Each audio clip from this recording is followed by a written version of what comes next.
നമുക്കിന്ന് ചീരയും മുട്ടയും തോരൻ വയ്ക്കാം. അതിന് നല്ല പച്ചച്ചീരയും പിന്നെ ഒരു കുഞ്ഞ് സവാള, ഒരു 2 മുളക്, പിന്നെ ഒരു 3 മുട്ട നല്ലോണം ബീറ്റ് ചെയ്തെടുക്കുക. ചട്ടി ചൂടാക്കി അതിനകത്തേക്ക് കുറച്ച് വെളിച്ചെണ്ണ ഒഴിച്ച് ഇച്ചിരി കടുകൊക്കെ ഇട്ട് പൊട്ടിക്കുക. എന്നിട്ട് നമ്മൾ ഒരു കുഞ്ഞ് സവാള എടുത്തതാണ് അതും ആ പച്ചമുളകും കൂടി നല്ലോണം വഴറ്റിയെടുക്കണം.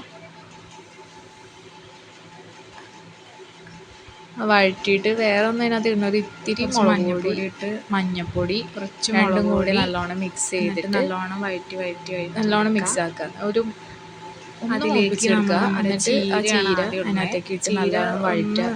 ഞാൻ കുറച്ച് തേങ്ങ അതിനകത്ത് ചേർത്തുണ്ട് കേട്ടോ. അത് രണ്ടും കൂടി ഒന്ന് വഴറ്റി തേങ്ങ ഇട്ടുണ്ട് കേട്ടോ. ഒതുക്കി വെച്ച് സെൻറ്ററിലേക്ക് മുട്ട ഒഴിച്ചു കൊടുക്കുക.